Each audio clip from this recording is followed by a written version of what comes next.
What up, good people, and you bad people too? It is me, the MATTWOODS, and today is November 16, 2025, and it's about 40 degrees out here in Youngstown, Ohio. And today we got a special guest on the call. It's someone I've been knowing for about two scores now. That's 40 years for y'all that don't know. This guy, he's a content creator, he's an influencer on Facebook, and so much more that we're going to learn about. That's why we set up the call. Mr. Damon, Money Coach Carr. How you doing? I'm doing good, Matt. How are you? I am excellent. So, what city are you calling in from right now? I'm out of Pittsburgh, Pennsylvania.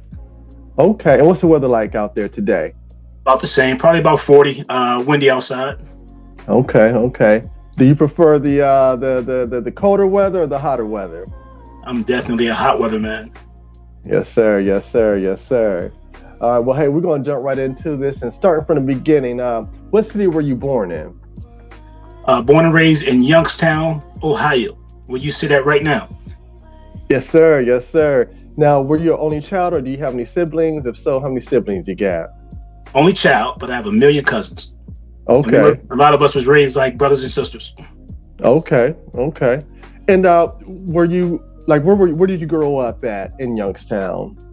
North side of Youngstown. Went to Jefferson Elementary, Hayes Junior High, and The Rand High School, all on the north Okay. side.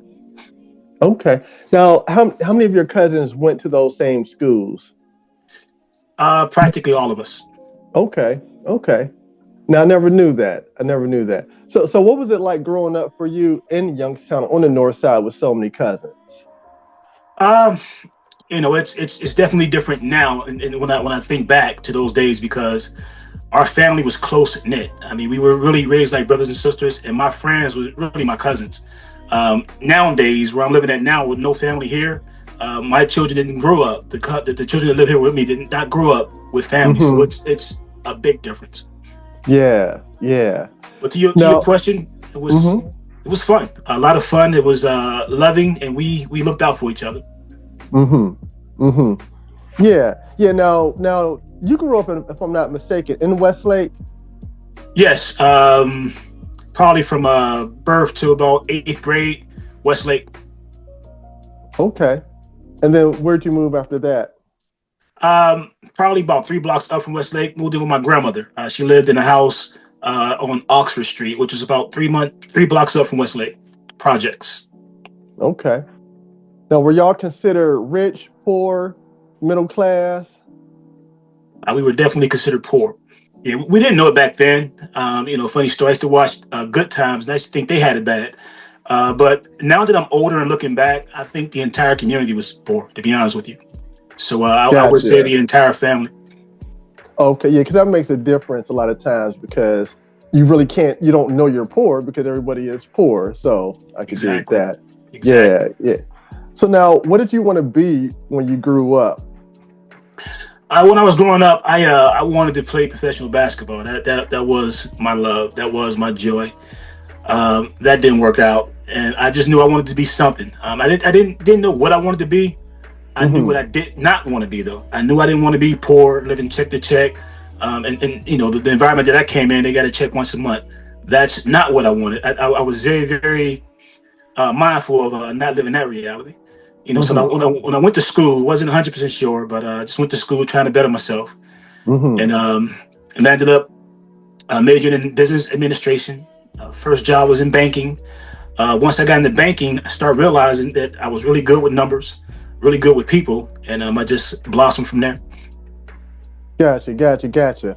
And now going back to the basketball, what was the first team that you played for? First team, there was this place called the Hamstrom House in Westlake Projects. We also referred to it as the Settlement. A lot of raw talent went there. The guy that was running the athletic department was called Mr. Arnold. His name was Mr. Arnold. He groomed a lot of us. A lot of us came under his program. Were very, very good athletes. That's where I got my Okay. start. And how old were you then Uh, on that first team? probably, probably in Mm-hmm. the neighborhood of 8, 9 years old. Okay. Now, what teams did you all play? He had like a lot of teams that were right there. Like he created probably Oh, five, okay. six teams within the organization. So we played amongst each other. And that honestly, I mean, looking back, that was probably my toughest competitions because we knew each other's tendencies. We knew each other's game. Yeah. We played together. We grew up together. We come up together. So we knew what each other's strength was. We knew each other's weaknesses was. When I left that environment and started playing against other people, it was a hell of a lot easier because they didn't know my tendencies. Right. I never knew that about the Hampton's house. Now, is Mr. Arnold, is he still around? Unfortunately, he's no longer with us. He passed away probably about 10 years ago now. Okay. Okay. So I imagine you were pretty popular in school since you played basketball. Yeah, basketball definitely gave us some clout when we were playing because we were not just playing, but we were winning. So, Hmm. like, yes, that is true. I was one of the popular guys within the school. Okay. Now, did that keep you out of trouble, or did you kind of get into trouble back then? Depends on how you define trouble. I did a lot of mischievous things, but I wasn't doing the kind of trouble that land you in jail. Put it to you that way. Right. Okay. Right. Yeah, there's definitely a difference. Definitely a difference. So, like, who are some of your biggest influences coming up? I would imagine Mr. Arnold might have been one of them. But Definitely, Mr. mhm, Arnold was definitely one of them, and that's a question I wasn't prepared for. Some of my influence early on, my uncle Anthony, Anthony Carr, he was one that I looked up to. He also played basketball prior to me, so he taught me a lot about the game of basketball, particularly how to dribble the ball. He was a point guard mhm, in his day, so I come up and tried to mimic a lot of what he did. But a lot of my friends, I mean, the guys that I grew up with, I mean, we mhm, just we didn't have a real role model that we can look up to, so we kind of looked up to each other. People like Kevin Traylor, Levon Lamb, Omar Muhammad, Lawrence Culver, Vashawn Crum, Jamie Rucker. These are my friends. I would visit them and I would learn different things from them and their families, and they became my role model because some of them lived for example, Vashawn Crump come up in a two-parent household. I didn't come up that way, so I would look and watch and see how they were moving, and would try to emulate some of that as I got older, basically. Another person that comes to mind is my uncle Ark. Um, he married my aunt Leveda, and they were another people or a couple that I looked up to as well. okay. Yeah. I knew Rashawn Crum. I know Rashawn Crum very well. We hung out a lot. He stayed right around the corner. Yeah, he definitely did have that two parent home, and used to go over there and play Atari together. Used to carry my tapes over there and whatnot. And I wasn't no ball player. I played a little bit of defense. I never played for a team or whatever. But I remember you mentioned Levon Lamb and Hayes. I went up to shoot a shot, and he had to be a good 10 feet away from me. And he still blocked it. You know what I'm saying? Yeah, Still blocked it. You know what I'm saying? He just like came flying out of the sky and just like threw it across the court. You know what I'm saying? So that's one of my memories with LeVon Lamb and yeah, Kevin Traylor and Omar. Yeah, good dudes there. yeah. Yes, Levon sir. was like he was probably about 6'5" in middle school. He was 6'5", Yes, and he had the ability to jump. So that does not surprise me at all. yes. So you mentioned about your first job. What was your first job that you had? First job was at a company called Mellon Bank here in Pittsburgh. I was a Mm-hmm. corporate loan specialist, and that's where I got Mm-hmm. my start. Oh, that your first job ever? Was it That was my first full time job after college. My first job was actually probably my favorite job of all time. I didn't start working until after I graduated from high school. That summer after I graduated from high school, I worked at the Salvation Army on Glenwood Avenue in Youngstown, Ohio, as a youth counselor. Now I'm okay. about 18, 19 years old, and the kids that I was responsible for was probably 12 and 13. And I'm a big kid myself, so we had a blast, Mm-hmm. man. We a lot of activities that include playing sports, dodgeball, basketball, flag football, et cetera, Mm-hmm. et cetera. I probably had Mm-hmm. more fun than those kids, and I got paid to do it. So that was definitely one of my favorite jobs. That was my first time. That was my first job that I ever had. Okay, so that's pretty amazing. I never knew that because by the time I graduated, I had about 4 or 5 different jobs. No, were like cleaning jobs, dishwashing jobs, and whatnot. But it sounds like well, your job was leadership. So it just makes you wonder, what now, was it your uncles and the basketball coach that like really taught you leadership? Because you had to have a lot of leadership skills to land that type of job. It was the position I played. I was a point guard my entire basketball life. As a point guard, you're basically the coach on the floor, the leader on the floor. Mm-hmm. But I really don't think that was a qualification when they hired us as youth counselors. Mm-hmm. It just happened to fit me at that time because I was a big kid myself. I was popular, in Youngstown because of basketball. The kids knew me, and we Mm-hmm. we had a blast, man. We had an absolute blast, and I got paid to do it. Yes, So that, yes, that was a lot yes, of fun. yes. Yes, sir. Yes, sir. So now, what college did you say you attended? I went to a business school here in Pittsburgh. It was called Sawyer School of Business. Mm-hmm. That's where I started. Got a Mm-hmm. degree in business administration there. And then I went on to further my education in other places as well. Went to a school called the American College of Financial Services, which is where I got the certified financial training discipline at.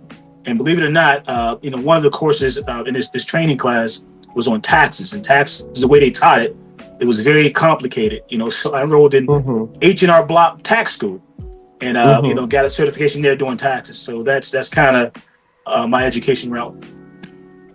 Okay.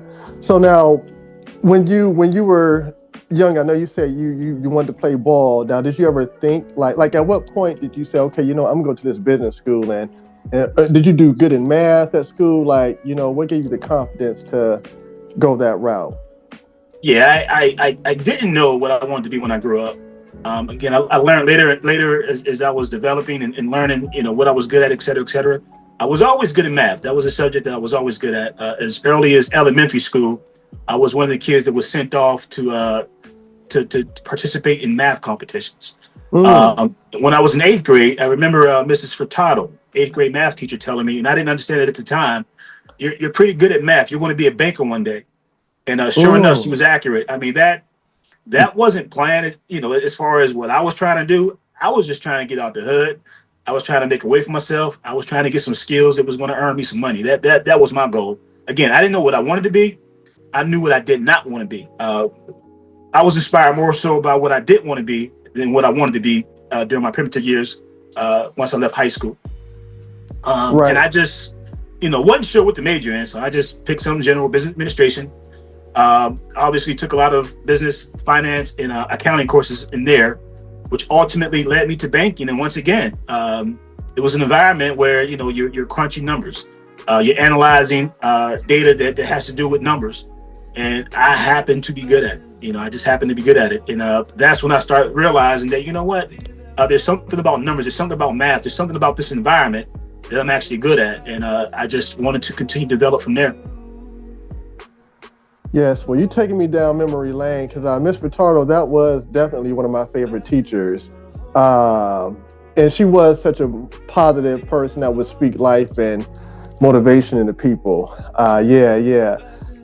So in college, what were some of the best lessons you learned in college in terms of, just being a man, getting into the world of the professional world of business? Like, what was some of the hardcore lessons that you learned? Well, the most telling thing to me, honestly, which gave me confidence, just being around people who were, going to be future mayors, future doctors, future lawyers, future accountants, future pastors, future teachers. Prior to being around and interacting with those types of people, you put this reverence on them like they were just better than most. That's how they were able to achieve, whatever they achieved in life. And once I began to interact with them, I come to realize that these people honestly were no better than me. I wasn't better than them either. The Mm-hmm. thing that separated them from me, for the most part, was they applied themselves. Mm-hmm. They applied themselves, just trying to soak up all the knowledge they can while they were in school. But they were just regular people outside of school, man. Made good friends with them, but that gave me the confidence that if I put my mind to it, I could pretty much be wherever I want to be because that reverence sort of it became, I mean, they're good at what they do and I respect that, but they were born dumb, broken, ignorant, just like the rest of us. Mm-hmm. They learn to become what they are, and I realized that when I was in college. So that was probably one of the most telling lessons for me. Just gave me the confidence that whatever I put my mind to, I can be that. That sounds good. Sounds real good. So now tell us about life today. Are you married? You have kids? Any hobbies? Anything like that? Yes, I am married. Married, 4 kids, and believe it or not, 9 grandkids. Okay. Um, Hobby, I enjoy reading. Still involved in sports. Right now, I referee the game of basketball. I don't play it. I referee it, but it's an opportunity for me to stay involved with the game, watch the young kids grow and mature into great basketball players. But more importantly, get paid doing it. You're gonna notice that as a common denominator when it comes to me, man. I'm always looking for a way. How do I monetize this? Yes, So sir. that's one of my joys in life. Just being around the game of basketball still, not playing, but participating as a referee. Okay. Well, I imagine it keeps you in shape too, running up and down the court. Yeah, and that's. Let me say it this way. I was under the impression that because I was going to be doing that I was going to be in shape. But what I come to realize, if you want to be in tip-top shape, it's all about the diet. You can run up and down that court, but if you're eating bad, the weight's still going to come on. So Gotcha. I had to fix myself in the kitchen, man, and start dropping some of the weight because I began to gain weight that I didn't like. Okay. Okay. I can dig that. And now, how long have you been married? I've been married now 25 years, actually. I married a young lady from Youngstown, Ohio. You probably know her as well.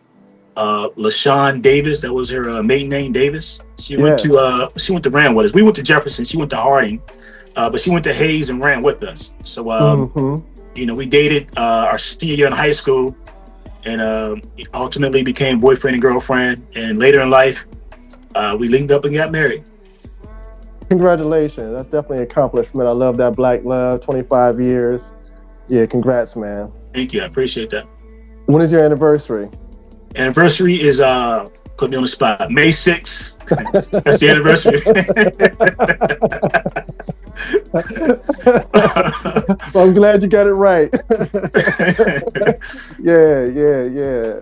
All right, yeah, May 6th. So anybody want to, shoot them that cash after you all about that monetization. So what I'm saying, some of that cash gift. So, For but yeah, sure. so, yes, no doubt, no doubt. So, and now any pets? You got any pets? Dogs, No cats? pets. No Mm-hmm. pets, man. I have well, they're young adults now, but I have kids to feed, man. I'm not trying to, add to that. Pets Right, are very right. expensive when you do the real math, man. And some people treat their pets like they treat their family. Yes. I know what you mean. I got a dog, but my dog is a moneymaker, so I understand what you're talking about. Yes, yes, indeed. Yeah.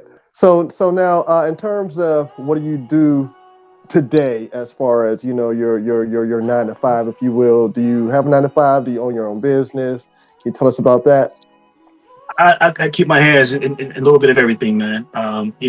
Kind of use some background before I go into that. Being Hmm. a money coach, one of the tenets that I teach is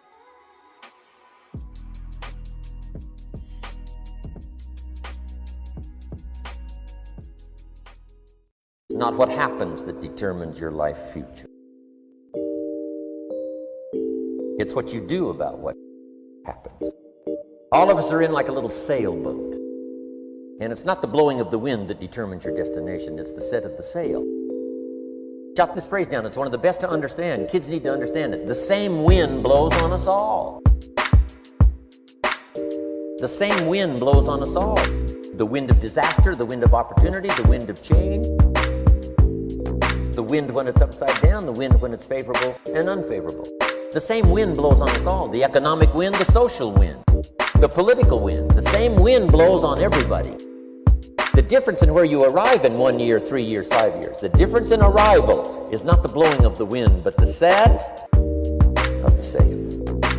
And that's what learning is all about, to set a better sail this year than last year. The first 6 years of my economic life, I wound up broke. Second 6 years, I wound up rich. Here's what changed the second 6 years of my economic life. It was my philosophy that changed. The set of the sail of better thinking, correcting the errors of the past and picking up new disciplines for the future. That's all I had to do at the end of the first 6. Correct the errors of the past and then pick up some new disciplines for the future. And my total life changed. The second 6 years was totally different than the first 6 of my working life. And guess who can do that? Anybody. Now you can keep on the same path for the next couple of years as you have the past 2. But if you wish to, And maybe everything's okay for you and you don't need to. But if you need to make some changes, I'm telling you can start doing it today so that the next 2 years will be drastically different than the last 2. And anybody who wishes to do that can. And you can do it between ages 40 and 43. You can do it between ages 13 and 50. You can do it between ages 60 and 62. Any 2 years, any 5 years that you wish to drastically change from the previous 5, you can do it. Anybody, if you wish to. This isn't written, this is not a law. Here's what it's called, opportunity. If you don't know you can drastically change your income, change your future, change your health, change your marriage, change everything. If you don't know that, some people then go year after year after year after year not making much change simply because they didn't get to the class. They never read the book. They never went to the seminar. They never made the discovery. They didn't seek for the knowledge of how could I make my life better. And if you just rock along, I'm telling you it's okay. Anybody can live any way they choose, but I'm here to tell all of you that if you wish to, it's possible to make the next 3 years totally different than the last 3. And all you have to do is just a few things. It's not the blowing of the wind that determines your income. It's not the blowing of the wind that determines your fortune. It's the set of the sail. Maybe I've got some ideas that'll help you with a couple of little things about setting the sail of your thinking that might drastically give you multiplied more benefit the next 3 years than you've got in the last. So it's not what happens. What happens to everybody. It's not the blowing of the wind, but the set of the sail.